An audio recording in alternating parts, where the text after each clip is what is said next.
Welcome, guys. Welcome, everyone. Welcome into the live this morning. It is Wednesday. And is it July 11th or July 12th? Boy. Yo, DJ, Jason. Big up for the mixtape. The Mills them. Hold on. What is this? No. No. I'm sorry, guys. That's just another device started acting out before I even asked it to. But anyway, welcome into the live, everybody. Thank you all so much for coming into the live. I sincerely appreciate you all. This is Trev from Trevessence. This morning we are going to continue doing what we do here every morning. Yes, every morning we gather here and we read the Bible. Now, let me let you all know this. We do not endorse any particular religion or any particular denomination. We are simply on a quest to read this Bible on our own. Sister Winsome, how are you doing, my love? So good to see you as always. Yeah, we are on a quest to read the Bible for ourselves because after all, the Bible is very influential on every aspect of our lives. And so it does behoove us to be aware of the contents of the Bible. For too long, all our lives, we have been told what is in the Bible. We have been voluntold for religion. We have been voluntold for denominations. Many of us never got to choose for ourselves. We were born into the religion of our parents and we remained in the religion of our parents, never once picking up the Bible to read it from beginning to end to find out what is in the Bible for ourselves, but going to church and hearing the pastor tell us this is in the Bible says so and so and so, and he delivers a fiery sermon and we hold on to it and we feel refreshed spiritually, and we go home and we believe, yes, we know the Bible because we go to church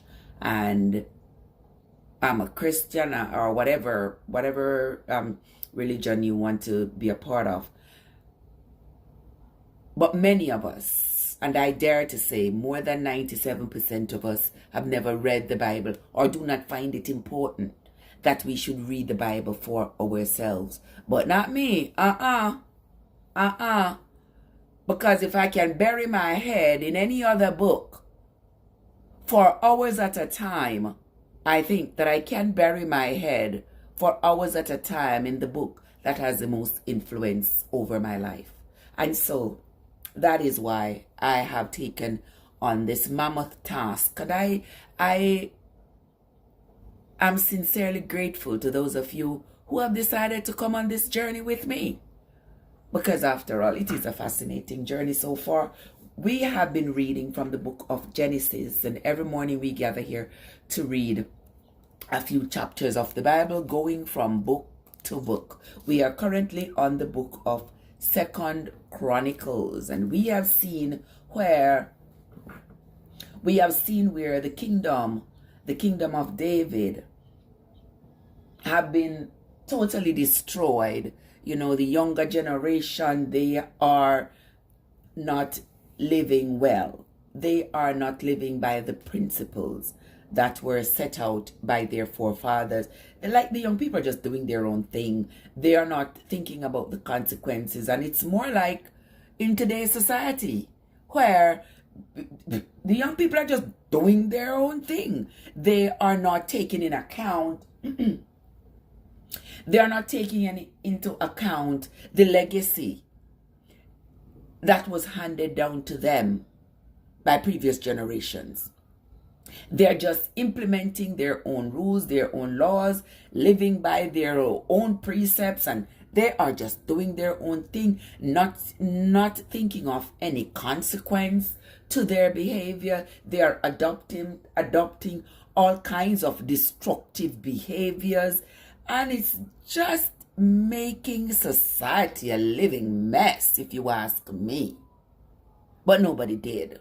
So let us go on. If you want to follow along with me, my friends, get your book Bible or your Google Bible and let us begin This morning we are going to be reading from 2 Chronicles chapters 31, 32, and 33. And then tomorrow we will finish the book of Chronicles and move along. Now, from the reading yesterday, we saw where Hezekiah was starting to revive Israel.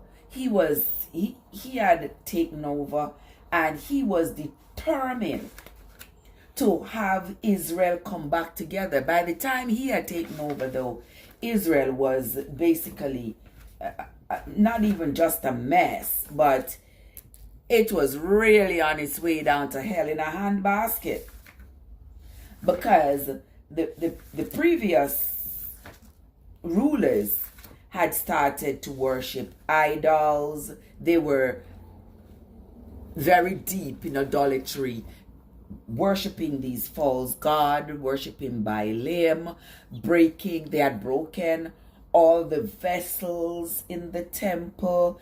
They had burnt items. They had closed up the temple. Nobody was going in the temple anymore to preach, to pray, to talk to God, to commune. Nothing. The temple was closed up and everything was just a mess. And Hezekiah, the son of Ahaz, after he took over, he decided that he's going to revive the religion of his fathers. He's going to take it upon himself to send out messengers all over Israel for them to come meet in Judah, for there to be a revival. So he was kind of having, you know how they have crusades? Yeah, those of you who know crusades. Yeah, so he's sending out and he's inviting everybody. He's inviting the people of Manasseh. He's inviting the people of Benjamin. He's inviting all these people to come on, let us return to the God of our fathers, because it is because we have gone so far away from the God of our fathers why so many destruction is befalling us. So come, let us get back together. Well, we have seen a measure of success on his part in this endeavor.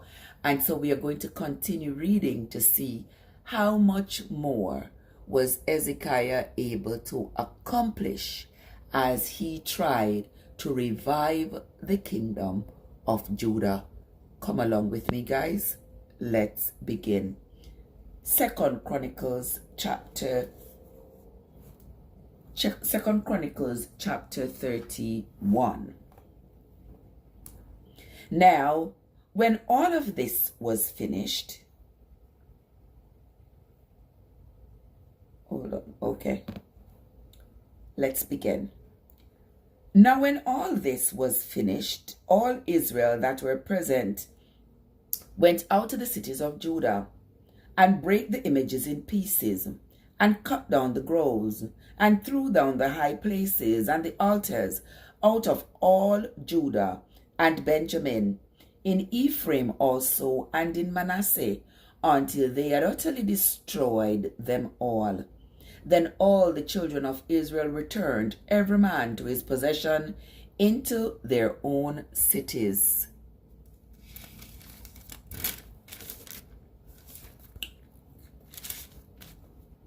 Verse 2.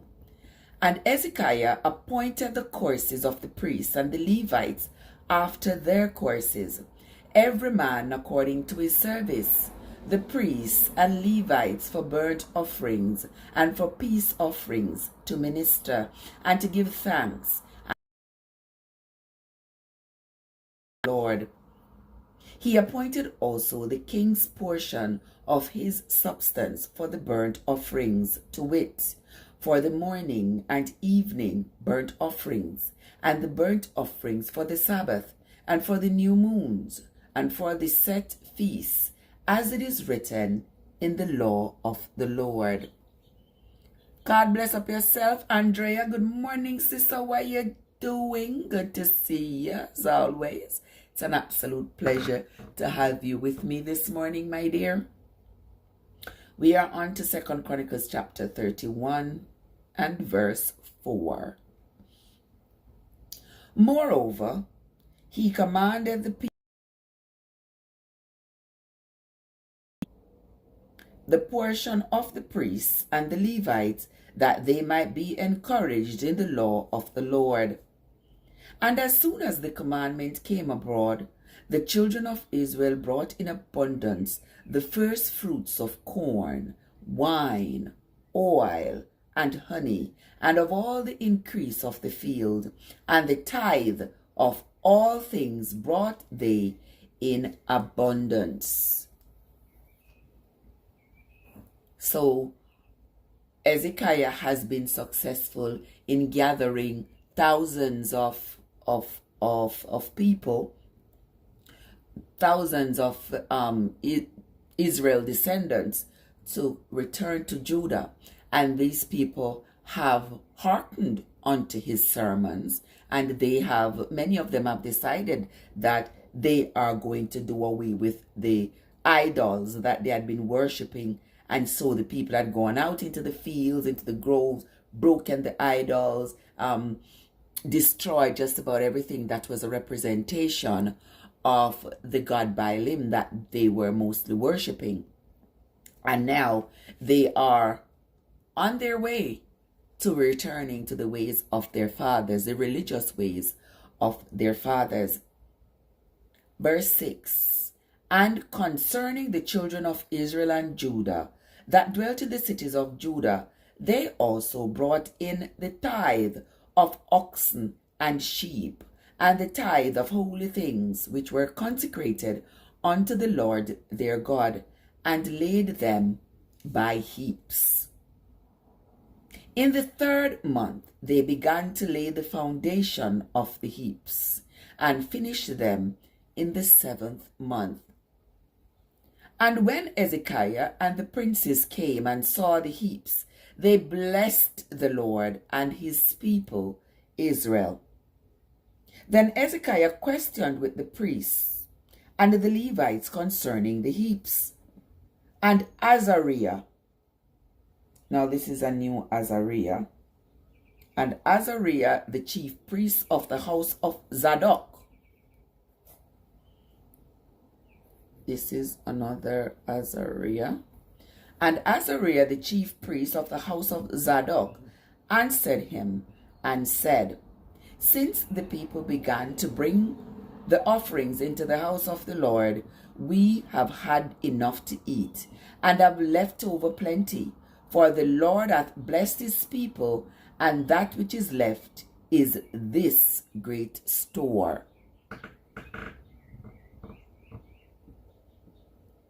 Verse 11, then Hezekiah commanded to prepare chambers in the house of the Lord, and they prepared them, and brought in the offerings and the tithes and the dedicated things faithfully, over which Cononiah, all right, this is the first time I'm hearing of this name in the Bible.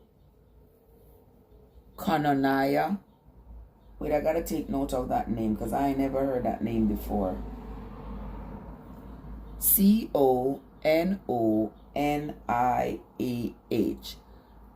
Cononiah. Cononiah the Levite.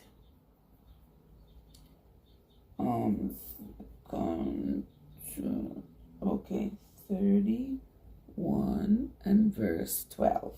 All right, let us continue.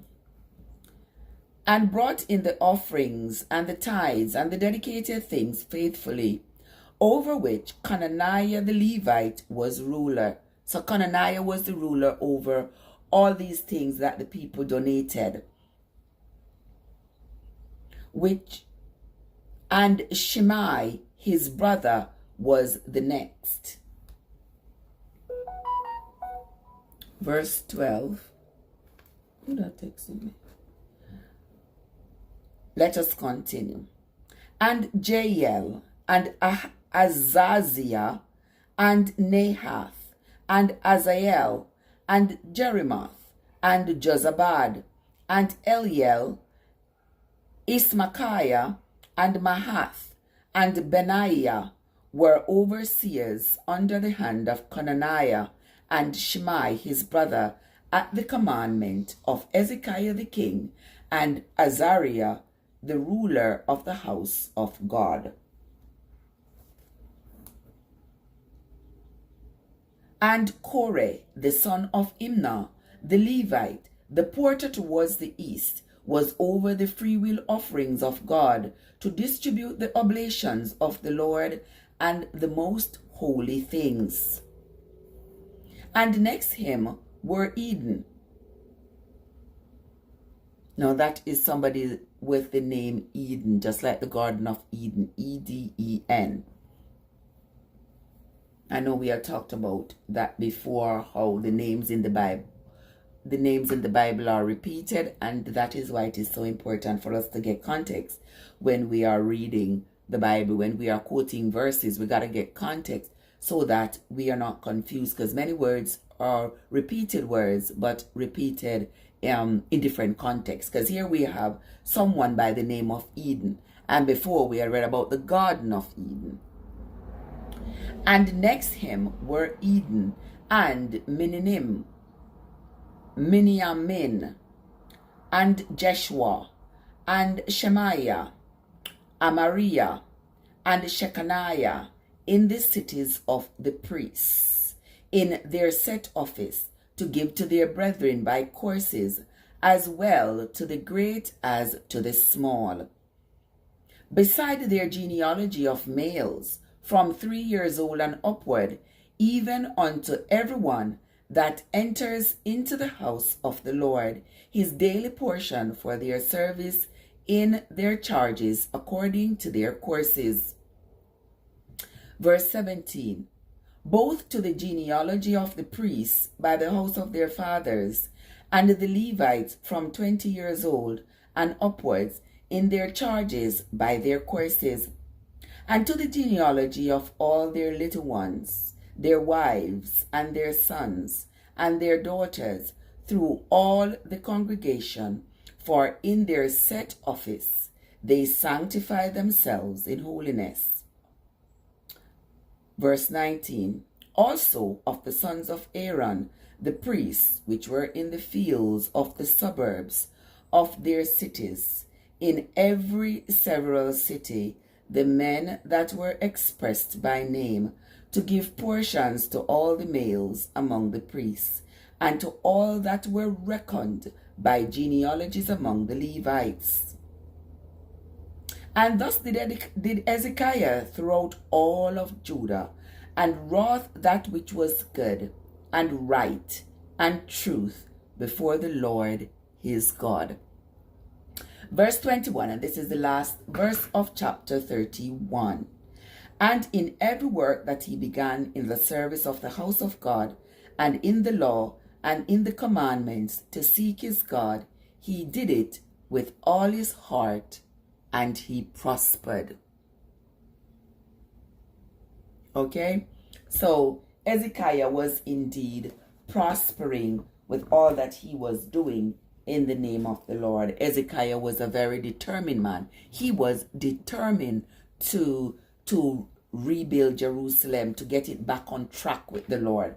And he was being successful because the people had come from all over.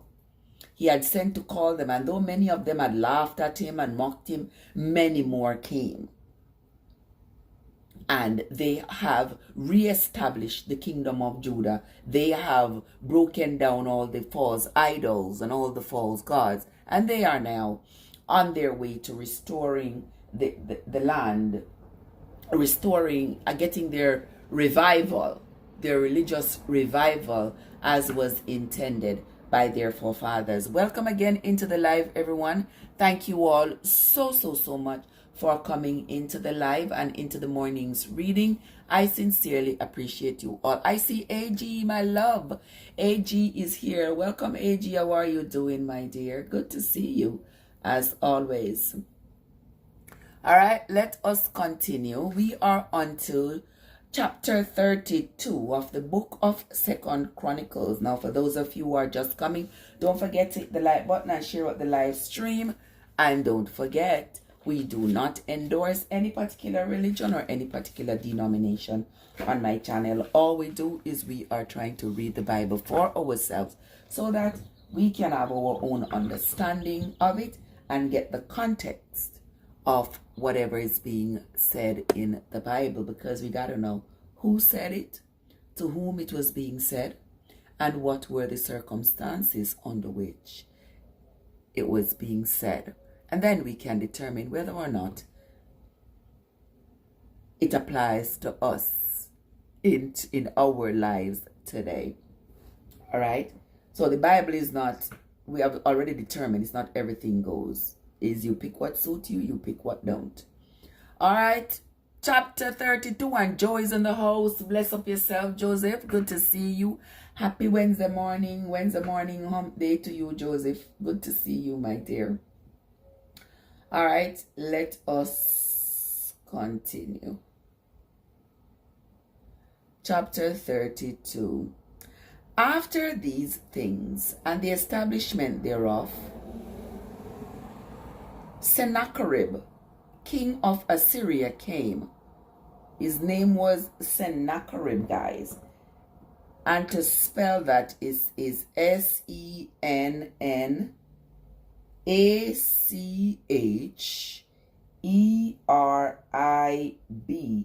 And this was the king of Assyria. He came and entered into Judah and encamped against the fenced cities, and thought to win them for himself. So here comes, boy. Oh my gosh, be safe, AG, be safe, my love. Be safe as you drive on those streets. OMG. Now listen to this. So this king of Syria, Sennacherib, he has come up from Assyria. He has encamped himself into Judah, and he is trying to get the people, to win the people over. This is just a constant war. War for people, war for followers. This was probably was the earliest YouTube or the earliest TikTok. I mean, what? All these people are so anxious to have everybody else follow them. Now, this man left from where he left from, and he has come into the people's city, and he is trying now to destroy the Judah that Hezekiah has just worked so hard to reestablish. Now, he wants to break it up again to get the people to come to follow him. And that's how people are wishy-washy. You know they're going to go, right? All right, let's continue reading. He wants to get them to follow him. Verse 2. And when Hezekiah saw that Sennacherib was come, and that he was purposed to fight against Jerusalem, he took counsel with his princes and his mighty men to stop the waters of the fountains which were without the city. That means the fountains that were outside of the city. And they did help. You know that we talked about this before, where the Bible used with to mean within, and without they use it to mean outside of. Verse 4. So there was gathered much people together, who stopped all the fountains and the brook that ran through the midst of the land, saying, Why should the kings of Assyria come and find much water? Also he strengthened himself, and built up all the walls that was broken, and raised it up to the towers, and another wall without, and repaired Milo in the city of David, and made darts and shields in abundance. So here Hezekiah is sort of preparing for a war. He knows it's going to come. And he set captains of war over the people, and gathered them together to him in the street of the gate of the city, and spake comfortably to them, saying, Be strong and courageous, Be not afraid nor dismayed for the king of Assyria, nor for all the multitude that is with him. For there be more with us than with him. With him is an arm of flesh, but with us is the Lord our God to help us and to fight our battles.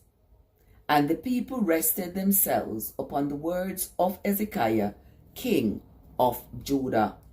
All right, so here the king Sennacherib from Assyria has come up to see if he can minister to the people of Judah, so he can get people to come to follow him. He doesn't want the people to be following King Hezekiah. So here he's coming, trying to destroy the city of Judah again. And so Hezekiah gathered everybody together, said, we're going to cut off the water. They're not going to leave from where they leave from and come up here and find water. If they have water, it's almost like they are welcomed, right? If they don't have water, they are not welcomed. I tell you guys, this brings me to remembering something. I remember a lady was on TikTok the other day, and she was talking about how people, when you come to America and you live in people's house, how people can treat you badly. She said she was staying with her aunt, and her aunt encouraged her was to stay past her time, and her visa expired, and she stayed in the country with the aunt. And then after a while, when her aunt started to feel like she was a burden, she don't want her in her house no more. You know how that, y'all know how that go. When the aunt would leave in the mornings, the woman turn off the water. She turned off the water when she was leaving in the morning, so that the niece in the house would not have any water to use. So if you don't have no water to use, you got to leave my house. You got to leave my house. Lord, I don't know where people come from wicked so. But she said her aunt would turn off the water. No, as I am reading this, it reminds me of that story. Here, Hezekiah is encouraging the people. We're going to turn off the water on this king Sennacherib. We're going to turn off the water, and then we're going to make sure they don't have any water. And if they don't have any water, then chances are they will go back where they come from. Let us continue. Verse 9. After this did Sennacherib, king of Assyria, send his servants to Jerusalem. But he himself laid siege against Lachish, and all his power with him, unto Hezekiah king of Judah, and unto all Judah that were at Jerusalem, saying, Thus saith Sennacherib king of Assyria, Whereon do ye trust, that ye abide in the siege in Jerusalem? Doth not Hezekiah persuade you to give over yourselves to die by famine and by thirst, saying, The Lord our God shall deliver us out of the hand of the king of Syria? Hath not the same Hezekiah taken away his high places and his altars, and commanded Judah and Jerusalem, saying, He shall worship before one altar, and burn incense upon it? Know ye not what I and my fathers have done unto all the people of other lands? Were the gods of the nations of those lands anyways able to deliver their lands out of mine hand?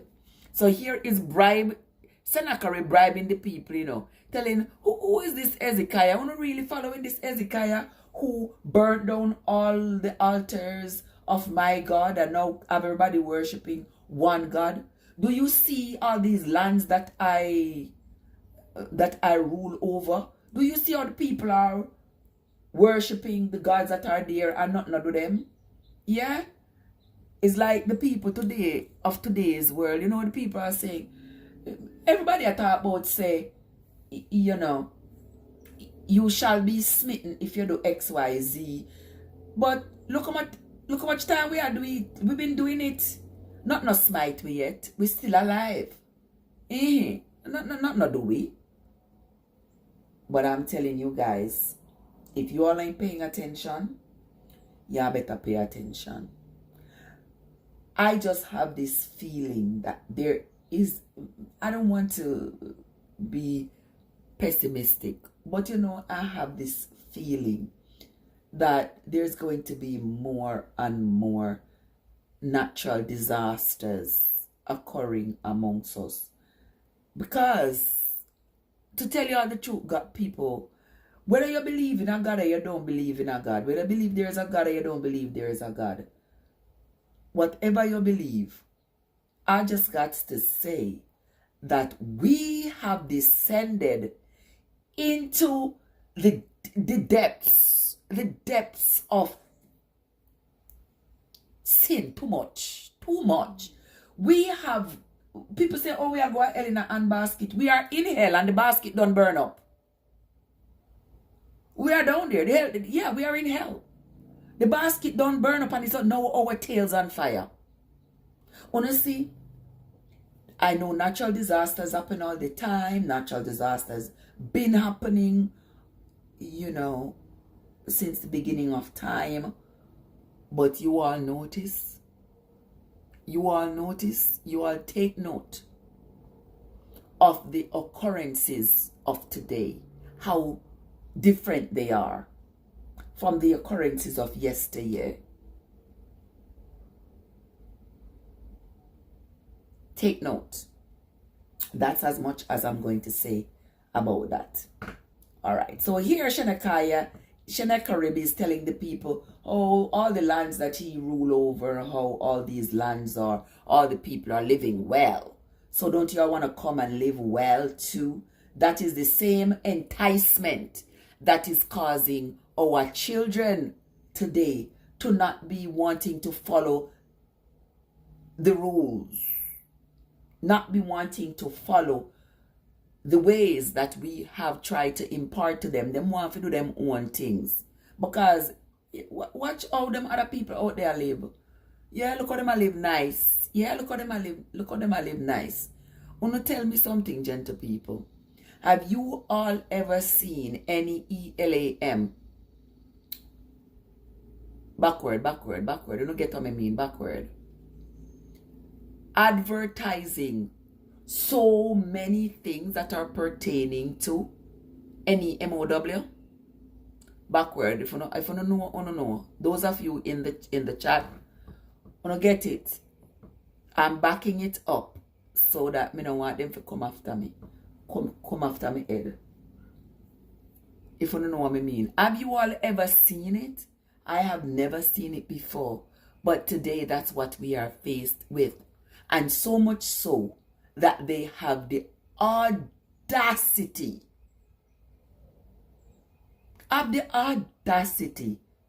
to ask us to define ourselves. Asking us to define ourselves, to define who we are. The audaciousness is too much. And these are the kinds of things that is going to cause the destruction. These things are going to cause the destruction of humanity. The destruction of us. And some people,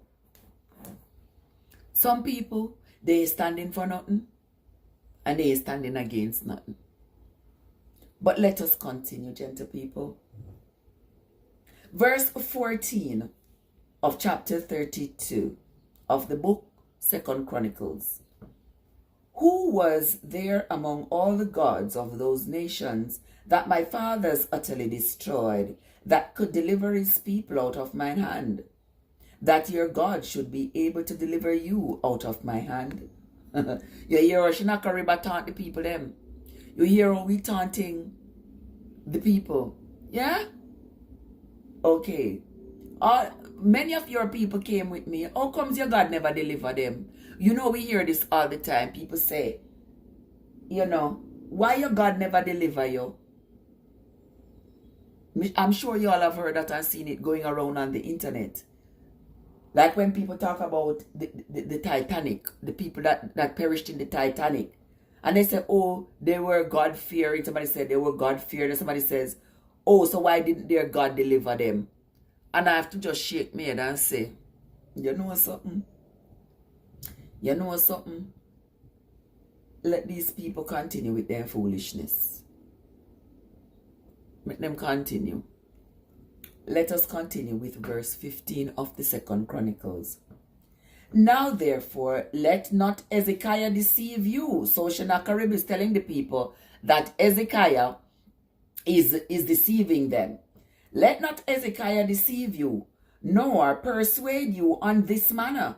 Neither yet believe him, for no God of any nation or kingdom was able to deliver his people out of my hand, and out of the hand of my fathers.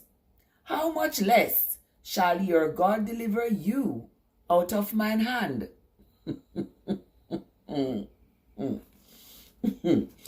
Uno hear this. Isn't this the same way that people are questioning and trying to degrade the manner in which we have been living all these years? Trying to make this new way of living seem more beautiful, seem more attractive, seem more inviting. Your parents been living their lives this particular way all along. Them keep on a say, you know, the world a go end, God a go come, it not end yet, him not come yet, and something uno miss out, uno not enjoy life. Look how life beautiful. Uno not enjoy life every day. Uno a talk about, uno a do good, uno hear people them all the time, right? Trying to degrade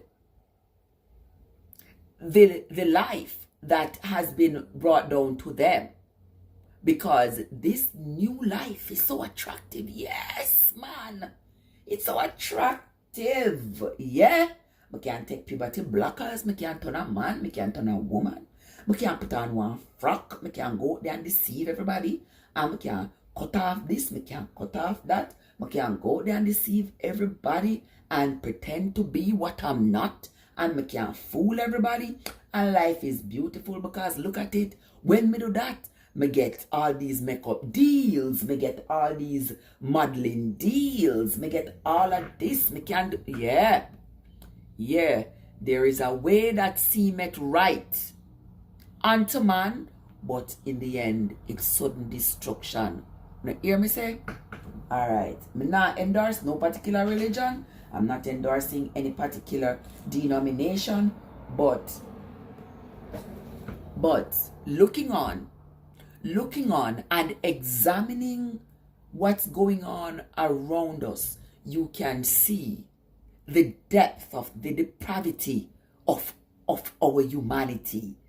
We have descended into, we worse than Sodom and Gomorrah at this point.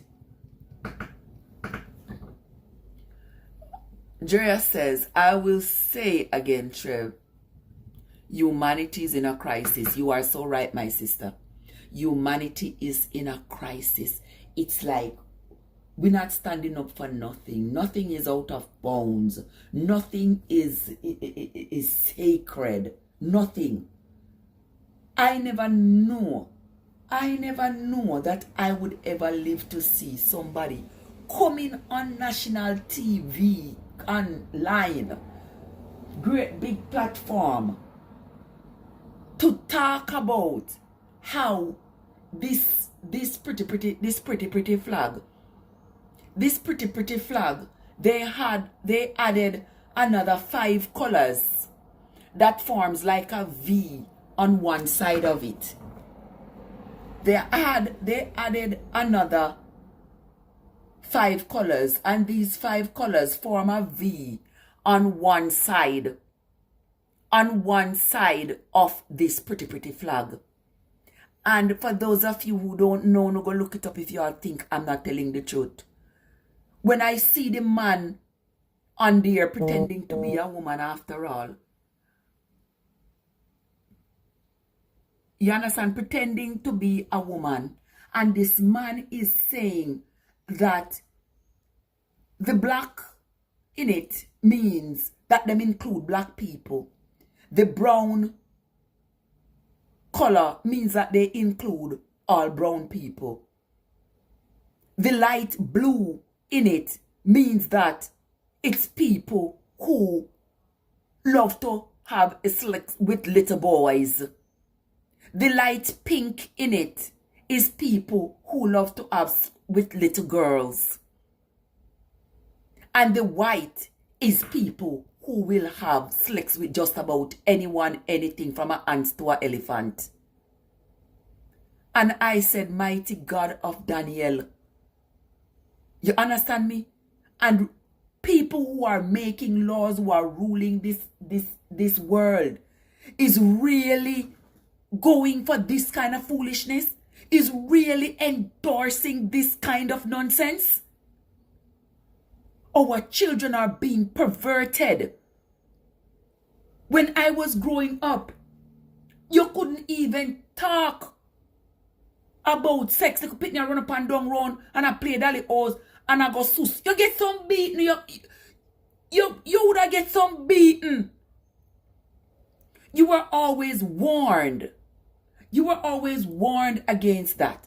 And the adults around would always know that when little boys and little girls go around and play and they start playing mama and papa, they start do things. It's mama and papa. You understand? But we were sternly discouraged. Nobody in school, teacher not talking about nothing having to do with that. Because that is not a child's activity. You cannot tell me that you can tell a 5-year-old that he is attracted to boys. Because attraction comes with a sexual element, a sexual component to it. So you cannot tell me, stand up proudly as a mother and tell me you have a 5-year-old boy and he's attracted to boys. You are crazy. You are absolutely crazy. Because your child at 5 years old should not be talking about sex. You shouldn't be encouraging your child in that regard. Because that is an adult activity that comes with a lot of responsibilities. And when as a parent you start to encourage your little 5-year-old and say, yes, darling, yes, little Timmy, I see that you are attracted to little Johnny. You and little Johnny can play together. You understand? When you as a mother starts to encourage that kind of thing, you're worse than Jezebel. You are really worse than Jezebel. And that is just the honest to God truth. Even when you are a teenager, your parents will tell you, say, you know your popular beat. Me know you want a man. You know, that's how our Jamaican parents would say to us. Because they know that you're starting to mature, your hormones are starting to act up, and you're starting to have desire for the opposite sex. You are. It is what it is. That's how nature made us. But because our parents knew the responsibilities that come with engaging in adult behavior, they try to discourage us, to say, no. You might be having those feelings, but try to control them because that is not good for you. Wait until you're grown. Wait until you're an adult, where if you get pregnant, you can take care of the baby, you can take care of yourself. Wait until you are an adult. Because now as a child, if you end up getting pregnant, I'm going to be the one responsible because you're not even old enough to work. You're not old enough to work. So you're not going to have the money to take care of this baby. So you try your best, no bother with it. We were encouraged in this regards. And nowadays, people are encouraging their children who haven't even reached puberty yet, 5 to 13, 16-year-olds to make these decisions that are life lasting. You understand? Andrea says, mirage of delusion. I tell you, sister. I tell you. Tisha, what's up? How you doing? The people them I change up everything. Yes, win some. Yes, win some. You understand? And it is not for the better. Why break something that is, why fix something that is not broken? Why try to fix something that is not broken? Nothing is wrong with how nature made society, how nature made us. Nothing is wrong with how nature made us. Why we are trying to fix something that is not broken?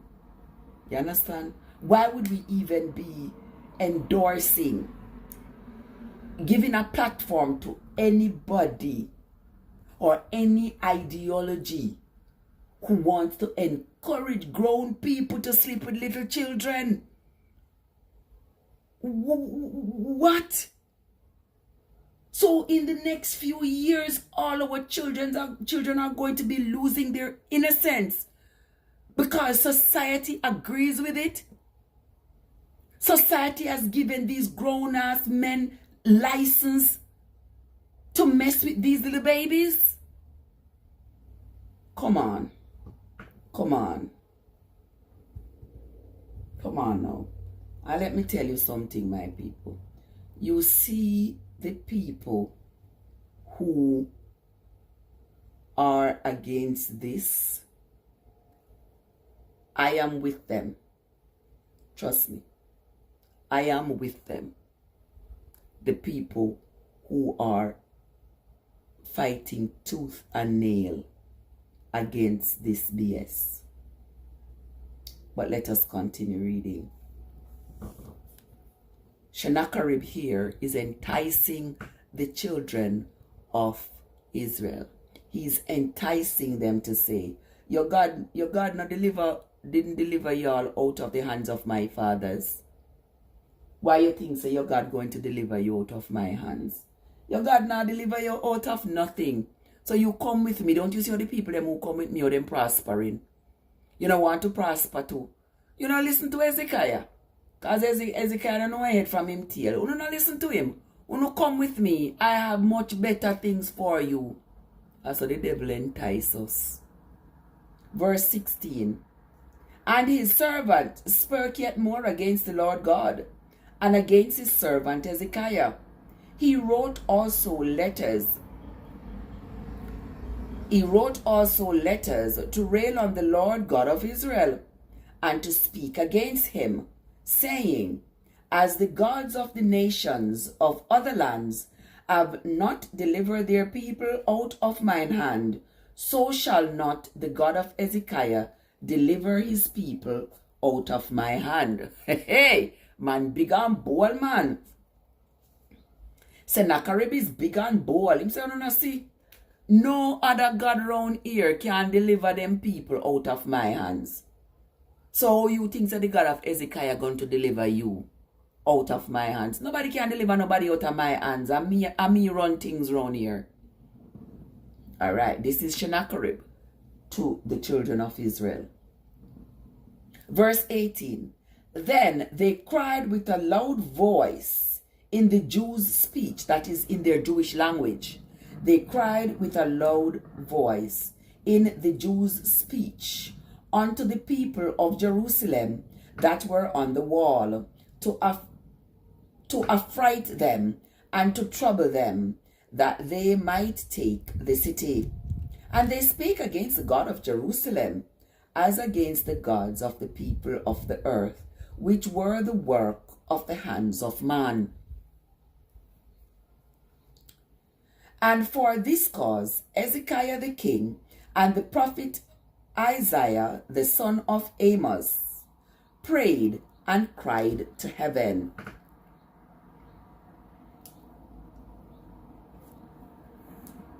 Okay, so when Hezekiah see that this Sennacherib and his people are really coming to establish their posture against them and their gods, they cried.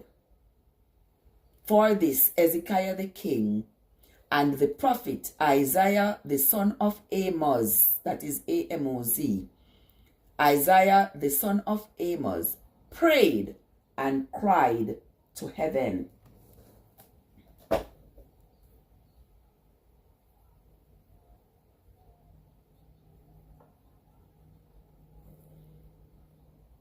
Verse 21. Welcome into the live, everybody. Thank you all so much for coming. I sincerely appreciate you all. Verse 21. And the Lord sent an angel which cut off all the mighty men of valor and the leaders and captains in the camp of the king of Assyria. So he returned with shame. Let's read that again, verse 21. And the Lord sent an angel which cut off all the mighty men of valor and the leaders and captains in the camp of the king of Assyria. So he returned with shame of face to his own land. And when he was coming to the house of his God, they that came forth of his own bowels slew him there with the sword. All right, so let me explain that story there to you. So Sennacherib, his name is Sennacherib, the king of Assyria, he leave from where he live, find himself all the way to Judah. What he find himself to Judah to go to do? To go to try to win over the people, the children of Israel there, to come back and follow him. He is trying to increase his following some more. So he is gone to try to get them to come and follow him. He went over there. He go and he mock Hezekiah. He mock what Hezekiah is trying to do. Because he want the people to come follow him. He say, I want to see. You don't follow Hezekiah and that God that he's worshipping. Because that God was not able to deliver your people from my fathers. Your God has not been able to deliver your people from me. How you think him going to deliver you now? He's not going to be able to deliver you. So don't listen to Hezekiah. Because Hezekiah is an old man. Him not talking nothing with sense. You come and follow me.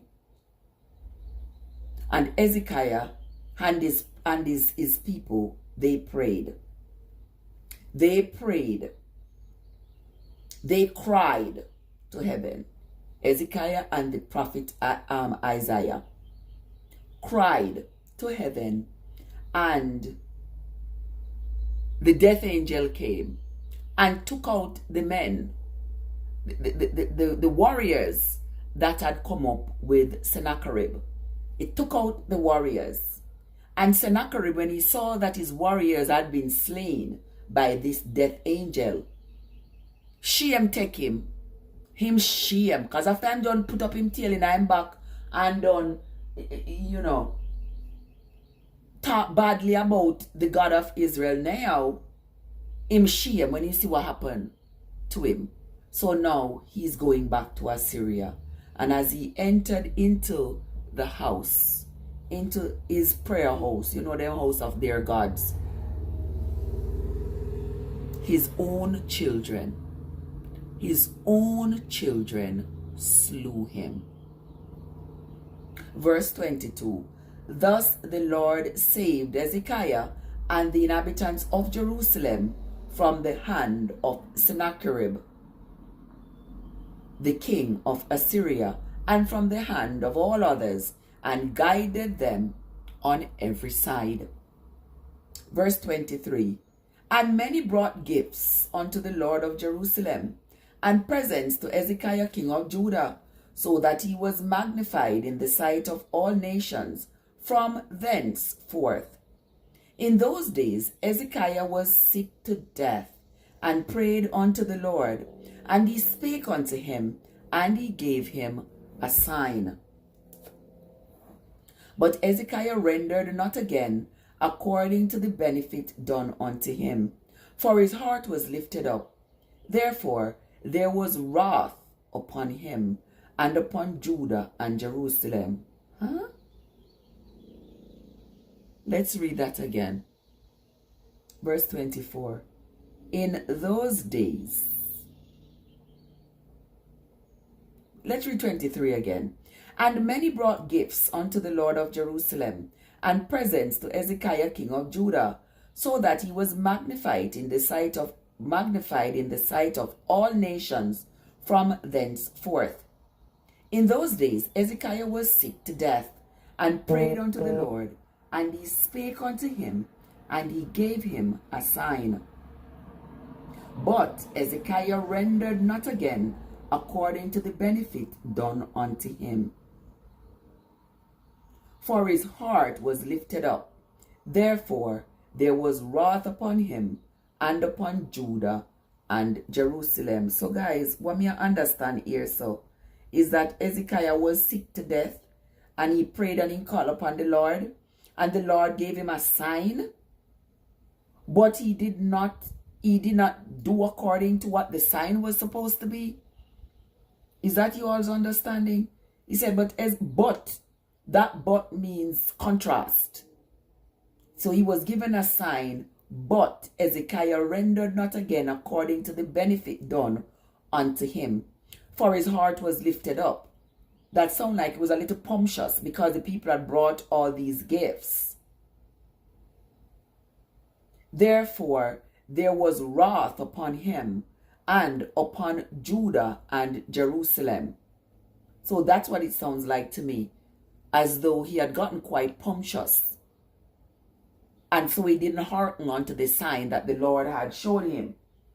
So now the Lord is angry at him, and angry at Judah and Jerusalem, which is where he ruled. Notwithstanding, Hezekiah humbled himself for the pride of his heart, both he and the inhabitants of Jerusalem, so that the wrath of the Lord came not upon them in the days of Hezekiah. Hold on, I have to read that so. I have to go read that so again, alright, that's so kind of.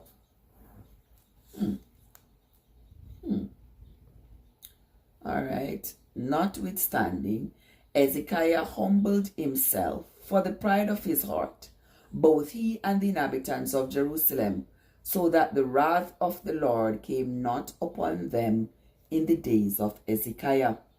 Verse 27. And Hezekiah had exceeding much riches and honor, and he made himself treasures for silver and for gold and for precious stones and for spices and for shields and for all manner of pleasant jewels. Storehouses also for the increase of corn and wine and oil, and stalls for all manner of beasts, and coats for flocks. Moreover, he provided him cities and possessions of flocks and herds in abundance, for God had given him substance very much. This same Hezekiah also stopped the upper water course of Gihon, and brought it straight down to the west side of the city of David, and Hezekiah prospered in all his work. Welcome into the live, gentle people. Thank you all so much for coming. I sincerely appreciate you all coming into the reading each and every morning. It is my absolute pleasure seeing you all. Let's see what time it is. Okay, 8:20. Let us continue the reading. We are on the book of 2Chronicles chapter 32 and verse 31. Howbeit, in the business of the ambassadors of the princes of Babylon, who sent unto him to inquire of the wonder that was done in the land, God left him to try him, that he might know all that was in his heart. Now the rest of the acts of Hezekiah and his goodness, behold, They are written in the vision of Isaiah the prophet, the son of Amos, and in the book of the kings of Judah and Israel. So you see, none of these stories in the Bible is written in their entirety. We are just giving a little synopsis of what occurred based on the selection of whoever compiled the Bible. Because as we have been reading, we have been told that the entirety of these stories can be found in different books, and many of these books are not included in the Bible. So it seems like we got a lot of reading to do. Verse 33, and this is the last verse of chapter 32 of 2 Chronicles. And Hezekiah slept with his fathers, and they buried him in the chiefest of the sepulchres of the sons of David. And all Judah and the inhabitants of Jerusalem did him honor at his death, and Manasseh his son reigned in his stead. So Hezekiah had a son named Manasseh. All right, that is the end of chapter 32 of the book of 2 Chronicles. Now we are going to move on to 2 Chronicles chapter 33.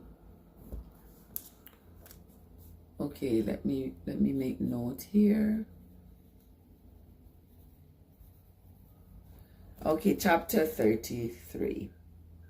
Manasseh was 12 years old when he began to reign, and he reigned for 55 years. Wow. He reigned for 55 years, but did that which was evil in the sight. OMG. It's like Judah can never get a break. As soon as they get one king who is good, they get another that is evil. OMG. Remember Ahaz, Hezekiah's father? He was a wicked one. Remember, he sacrificed children. He was a wicked one as well. Now, it seems like they are alternating. A wicked one, then a good one, then a wicked one, then a good one. Because Hezekiah was a good king. And now Manasseh is a wicked king. Let us continue. Manasseh was 12 years old when he began to reign, and he reigned 55 years in Jerusalem, but did that which was evil in the sight of the Lord, like unto the abominations of the heathen, whom the Lord had cast out before the children of Israel. For he built again the high places which Hezekiah his father had broken down. So all of these places that they built to worship Baalim, him come back and build them up after his father done broke them down. For he built again the high places which Hezekiah his father had broken down, and he reared up altars for Baalim, and made groves, and worshipped all the host of heaven, and served them. Also he built altars in the house of the Lord, whereof the Lord had said, In Jerusalem shall my name be forever. And he built altars for all the host of heaven in the two courts of the house of the Lord. And he caused his children to pass through the fire in the valley of the son of Hinnom. Also he observed times, and used enchantments, and used witchcraft, and dealt with a familiar spirit, and with wizards. He wrought much evil in the sight of the Lord, to provoke him to anger. And he set a carved image, the idol which he had made, in the house of God, of which God had said to David and to Solomon his son, In this house And in Jerusalem, which I have chosen before all the tribes of Israel, will I put my name forever. Neither will I any more remove the foot of Israel from out of the land which I have appointed for your fathers, so that they will take heed to do all that I have commanded them, according to the whole law and the statutes and the ordinances by the hand of Moses. So Manasseh made Judah and the inhabitants of Jerusalem to err and to do worse than the heathen, whom the Lord had destroyed before the children of Israel. Boy, I tell you, it's almost like the children of Israel can't get a break. Can't get a break. Everything that go on then a go on now. Exactly, Winsome. Exactly. People are still searching for themselves. People are still wishy-washy. People are still going back and forth. People are still undecided. It is happening now as it was happening then. And it seems as though each time we get a new ruler, it gets worse and worse. Yeah? Because you may have one leader, one president who stands for one thing, and then another president comes and stands for something else. And so people keep swaying back and forth. Let us continue. Manasseh made Judah and the inhabitants of Jerusalem to err and to do worse than the heathen, whom the Lord had destroyed before the children of Israel. And the Lord spake to Manasseh and to his people, but they would not hearken. Wherefore the Lord brought upon them the captains of the host of the king of Assyria. So you see, they won't listen. I was waiting to read it, because I knew this is what was going to happen. Because this has been the pattern. Ever since we have been reading, this has been the pattern. The children of Israel disobey, they get taken captive. Every time they disobey, they get taken into captivity by the heathen. And by the heathen, they're referring to the people who were like the Assyrians, the Arabians, those people. Those are the heathens. Okay? So now that the children of Israel, under the hand of Manasseh, he's causing the people to err. He's causing the people to do wrong, because he has re-erected these idols and statues of Baalim that his father Hezekiah had broken down. So now he has to prepare for the wrath, because the wrath is coming, no doubt about it. Verse 10 says, And the Lord spake to Manasseh and to his people, and they would not listen. They wouldn't hearken. Them still gone back and worship the false god. Wherefore the Lord brought upon them the captains of the host of the king of Assyria, which took Manasseh among the thorns, and bound him with fetters, and carried him to Babylon. And these people just don't learn. Just do not learn. They don't learn from the experiences of their fathers. Manasseh by now should know that whenever they do wrong, whenever that all of his forefathers who erected those statues, those statues that they were worshipping, how all of them always end. Always end bad.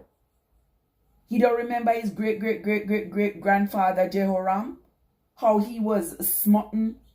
He was a wicked one, and the Lord smote him with the bowel disease. You all remember that guy? And he was so wicked that they didn't even bury him in the sepulchre of the kings. Him just dead and them just bury him just so. They probably all did bury him standing up. Who knows? You understand? He forget about his great-great-grandfather, Ahaziah was his name, I believe. How he also was another wicked one. He seems to not remember. His who was that to him? The one named Joash was also his great-great-great-great-grandfather. Remember, that was the one who had stoned Zechariah to death. It seemed like they don't remember. Like they don't keep up with what's going on. And see that each time they are wicked, they see what befalls them. Apparently, they just don't care. I guess it's the same thing like now. People really don't care. Yeah. They're doing what they want to do either way, no matter what. So they tie him up with thorns. Then tie him up with a whole heap of maca. Tie him up with maca. And then they carried him to Babylon. And when he was in affliction, he besought the Lord his God and humbled himself greatly before the God of his fathers. Oh my God. Let us continue.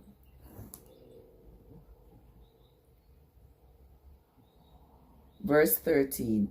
And prayed unto him, and he was entreated of him, and heard his supplication, and brought him again to Jerusalem into his kingdom. Then Manasseh knew that the Lord, he was God. Now after this, he built a wall outside the city of David, on the west side of Gihon. Now remember, Gihon, that's the river Gihon. Remember his father, Manasseh's father, Hezekiah, had stopped the water from flowing in Gihon. Y'all remember?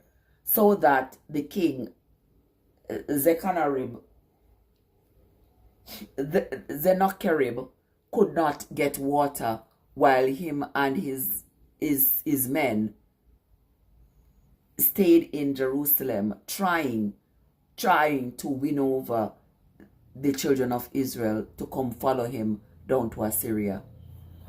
So now, verse 14 says, now after this, he built a wall outside the city of David, on the west side of Gihon, in the valley, even to the entering in at the fish gate, and compassed about Ophel, and raised it up a very great height, and put captains of war in all the fenced cities of Judah.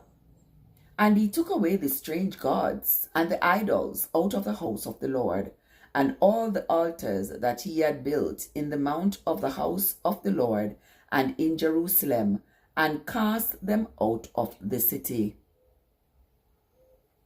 And he repaired the altar of the Lord, and sacrificed thereon peace offerings and thank offerings, and commanded Judah to serve the Lord God of Israel. So here, like a prodigal son, Manasseh have to come back, have to lap his tail and come back to serving the God of his fathers. Because he realized that him having strayed was not a good thing for him. Verse 17, nevertheless, the people did sacrifice still in the high places, yet unto the Lord their God only. Now the rest of the acts of Manasseh, and his prayer unto his God, and the words of the seers that spake to him in the name of the Lord God of Israel, behold, they are written in the book of the kings of Israel. His prayer also, and how God was entreated of him, and all his sin, and his trespass, and the places wherein he built high places, and set up groves, and graven images, before he was humbled. Behold, they are written among the sayings of the seers. So Manasseh slept with his fathers. So Manasseh slept with his fathers, and they buried him in his own house. They buried him in his own house. OMG. He was not buried among the kings. So Manasseh slept with his fathers, and they buried him in his own house, and Amon, his son, reigned in his stead. Amon was 22. Amon was 22 years old when he started to reign, and he reigned for only 2 years. What? But he did that which was, another evil one. But he did that which was evil in the sight of the Lord, as did Manasseh his father. For Amon sacrificed unto all the carved images which Manasseh his father had made, and he served them, and humbled not himself before the Lord, as Manasseh his father had humbled himself. But Amon trespassed more and more. So Amon is one of them, like these people into the today's society. Your father do a little and you do more and more and more and more and more. Verse 24, and his servants conspired against him. Of course the servant them fed up, man. Because every time when you as the king commit these acts, these offensive acts against God, is the people who suffer. So the people them get angry. So the people got together and they slew him. So in 2 years, he had committed so many offenses. In 2 years, that he was slain in 2 years. His father was a wicked one. Manasseh was a wicked one. But Manasseh ended up lasting 55 years. But not his son Amon. They slew him. 2 years he got to serve. And his servants conspired against him and slew him in his own house. But the people of the land slew all them that had conspired against King Amon. And the people of the land made Josiah his son king in his stead. So Amon was slain by his servants, and the people were angry. They slew all the people who slew him. And you know, that was the same thing. That was the same thing that happened with which one of them again?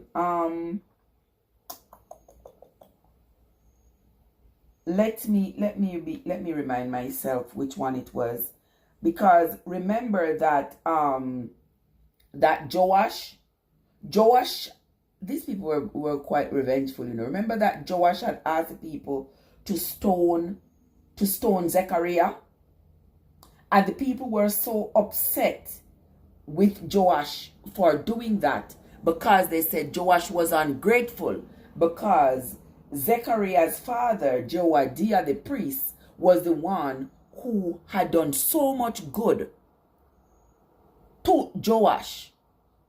And for Joash to turn around and order the people to stone Jehoiada's son, Zechariah, to death, the people were angry. And so they took revenge against him. And they slew him. The people slew Joash. And when his son Amaziah started to reign after Joash had died, he slew the people who had slain his father. So here now we see where the servants have slain Amon. The servants have slain Amon, and the people get angry and slay the servants who slew Ammon. All right, that is the end of chapter 33 of the book of 2 Chronicles. When we come back tomorrow, we are going to be reading the very last chapters in the book of the Chronicles of 2 Chronicles. Tomorrow we will be reading the rest. We will be reading 34, 35, and 36. All right, and that, my friends, is the end of the reading for today. When we come back tomorrow, we will find out what happened with Josiah. Now, Josiah is the son of Ammon, and Josiah is now going to be the ruler of Judah. Let's see if Josiah is like his father Ammon, or like his grandfather Manasseh, or like his great-grandfather Hezekiah.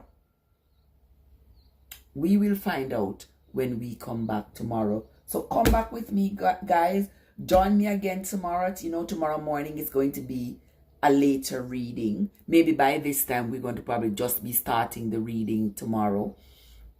Because I'm going to be working tonight. So tomorrow morning we will be reading the Bible sometime after 7:30.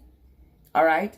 So thanks again, guys, for coming in. I sincerely appreciate each and every one of you who have come in. If you did not hit the like button on your way in, don't forget to hit the like button on your way out. Thank you all so much for spending some time with me this morning. I sincerely appreciate it. Now, I didn't see, only content creator I saw this morning was AG.